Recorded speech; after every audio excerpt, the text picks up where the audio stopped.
formação a educação clássica. O que é isso? Estudar filosofia. Então, são 2 anos de formação com aulas quinzenais. A primeira aula já foi e já tem um ensinamento para vocês que eu achei muito legal. Na nossa primeira aula, a gente estudou sobre os grandes líderes da história. Então, tiveram os líderes que trouxeram a filosofia para o mundo, mas também pessoas que foram responsáveis por expansão de território, por crescimento, né, que foram líderes.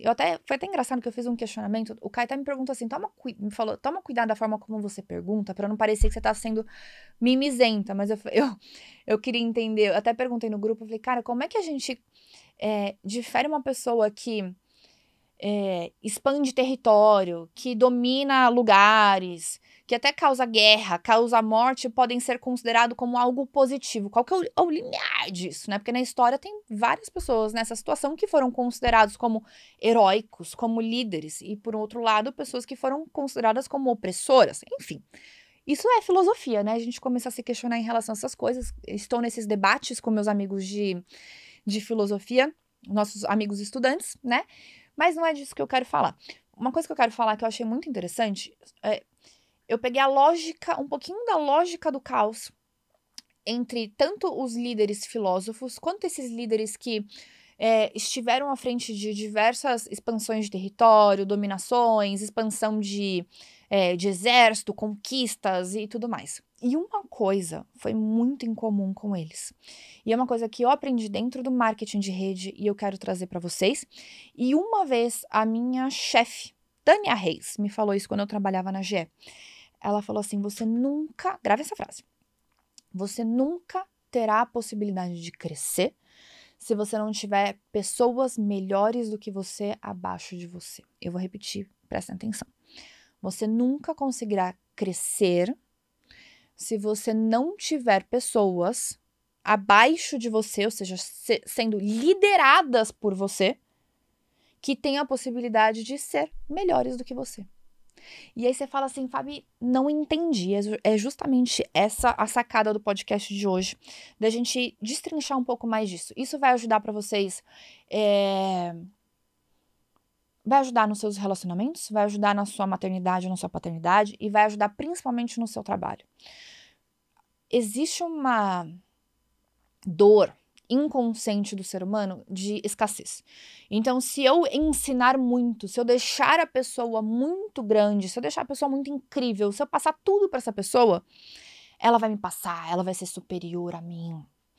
Só que eu não sei se vocês já pararam para refletir a quantidade de pessoas que ficam estagnadas em suas posições dentro do trabalho porque nunca teve uma capacidade de desenvolver alguém para que possa substituí-la.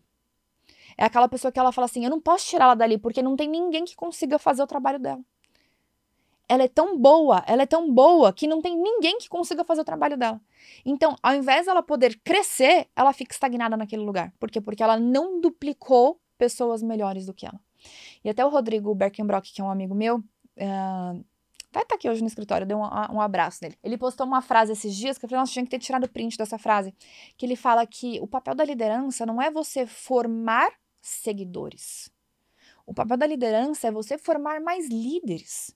Este é um bom líder, é uma pessoa que forma mais liderança. Então, se você pegar a estratégia, por exemplo, dos filósofos, a continuidade da filosofia, sempre foi, eu não sabia disso, eu gostei muito da aula porque ela vem em um formato linear de linha do tempo, eu preciso aprender dessa forma, colocar as coisas em formato linear e aprender quem veio depois de quem e como que aconteceu, como que aconteceram as coisas. E aí, um era aluno do outro.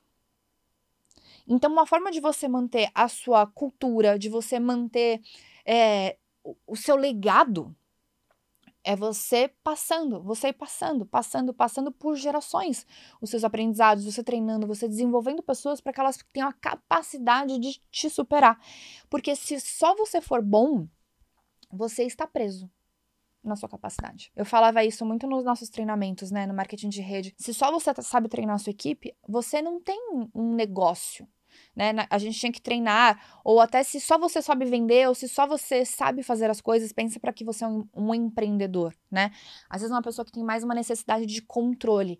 Se tudo você quer controlar, tudo que você quer que seja através de você, Você não tem você não tem um negócio, você não tem liberdade, você às vezes continua sendo refém do teu próprio negócio. Porque ele só depende de você, só você sabe fazer, só você é muito bom.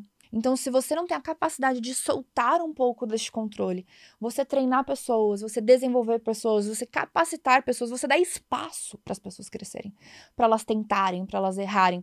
Até que no episódio anterior as pessoas sempre me perguntaram muito sobre maternidade, a gente ficou quase 30 minutos falando sobre maternidade, e as pessoas falam assim: eu gosto muito da sua forma, Fabi, porque você é muito prática.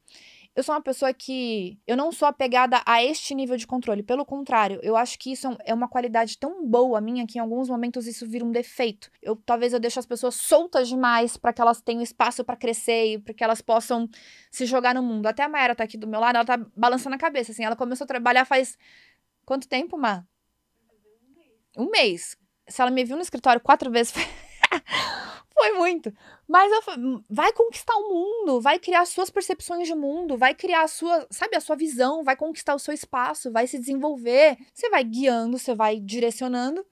Mas eu não vou colocar pessoas numa caixinha para elas ficarem presas. Por quê? Porque se eu precisar continuar estando ali, eu não posso expandir.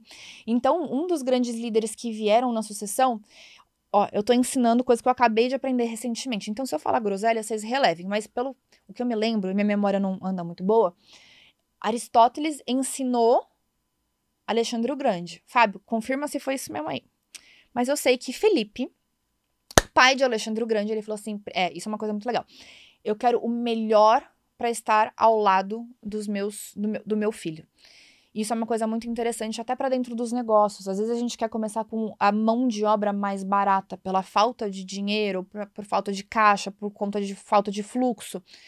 Mas tá certo que eu falei? Alexandre o Grande. Tá certo que eu falei. Gente, eu sou uma boa aluna, né? Eu nunca fui, agora eu tô sendo. Mas é interessante quando a gente aprende o que a gente quer aprender. Eu tô até animada, agora eu já tô até me empolgando, ficando com formiga aqui na cadeira.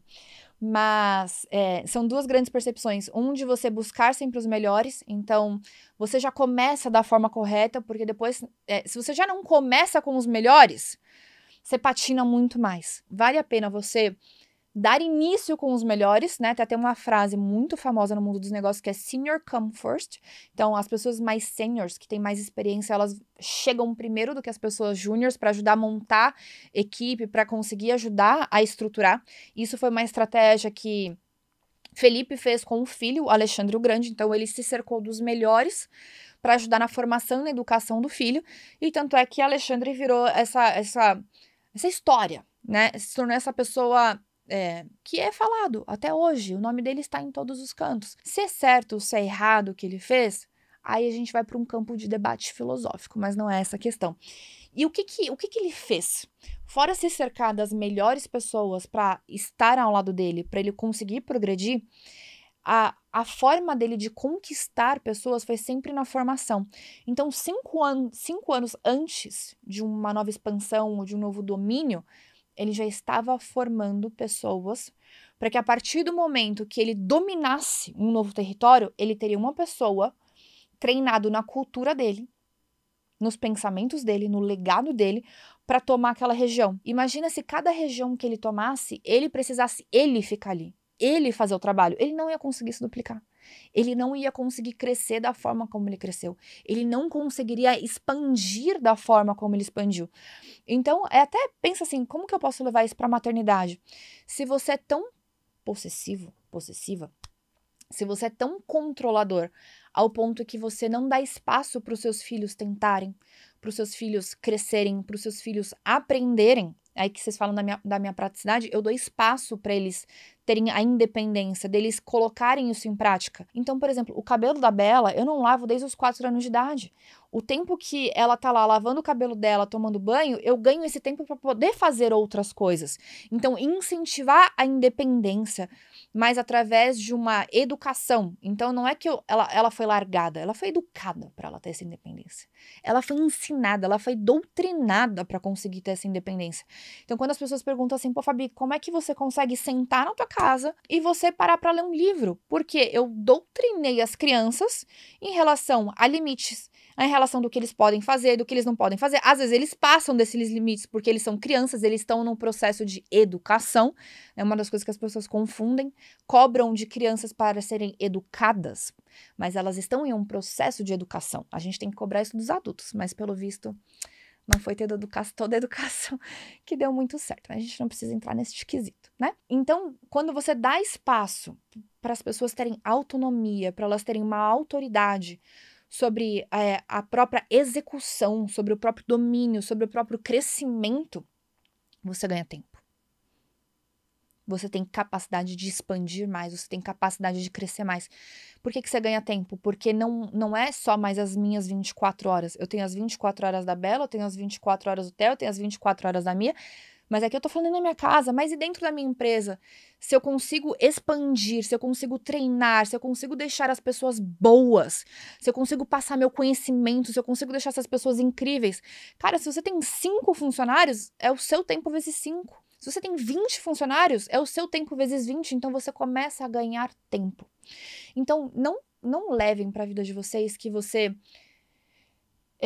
ensinar pessoas, de você compartilhar o seu conhecimento. Não cai nessa de achar que, naquele pensamento de escassez. Pode ser que alguma pessoa pegue tudo que você ensinou e ela te dê um pé na bunda. Obrigada. Agora ela vai vender, ela vai fazer contra. Mas é o mesmo princípio que eu tenho quando eu faço alguma doação no trânsito. A minha parte eu fiz. Se aquela pessoa vai utilizar aquele dinheiro de uma forma positiva, às vezes para comprar uma comida, ou não, o problema já não é mais meu. A minha parte eu fiz. Então, se você ensinar tudo que você tem para uma pessoa e ela pegar o seu conhecimento, ela se voltar contra você, cara, isso é dela, isso é a carga da vida dela. Esse peso é dela, esse peso não é seu. Então, faça a sua parte. Eu tenho certeza que vocês vão ganhar muito mais tempo. É uma sabedoria que eu achei muito interessante de toda essa história que eu tive a oportunidade de ouvir dessa... A gente percorreu, se eu não me engano, 1.700 anos, 1.900 anos de história. Então, obviamente que cada um tinha um formato de liderar, cada um tinha um formato de pensar, mas essa questão de plano de sucessão, de você formar pessoas melhores do que você para que consiga expandir o seu legado e você consiga ganhar tempo, né? Ganhar seu tempo de volta foi, assim, brilhantemente nítido, claro, entre os líderes. E aí, se a gente traz para o tempo atual, podem perceber isso também. No marketing de rede, principalmente, a gente aprende isso, que quando só você é a estrela, quando só você cresce, só quando você tem um spotlight, isso é um problema muito nítido de falta de liderança. Significa que seu negócio está fadado em sucesso, porque não tem ninguém tão bom quanto você. Não tem ninguém tão bom quanto você. O dia que você ficar doente, meu amigo, teu negócio acaba. Isso pode acontecer dentro da tua empresa. Isso pode acontecer dentro do teu negócio. Às vezes você não é empresário, mas você lidera um pequeno grupo de pessoas. Você tem uma pequena quantidade de pessoas abaixo de você. E dentro da tua casa, o dia que você ficar doente, o que acontece? Como as coisas funcionam? Então, peguem esta reflexão. Tirem este pensamento de escassez, bota pra fora, treinem pessoas, desenvolvam pessoas, que eu tenho certeza que vocês vão ganhar muito mais tempo, vocês vão ganhar muito mais expansão e isso vai mudar o teu jogo.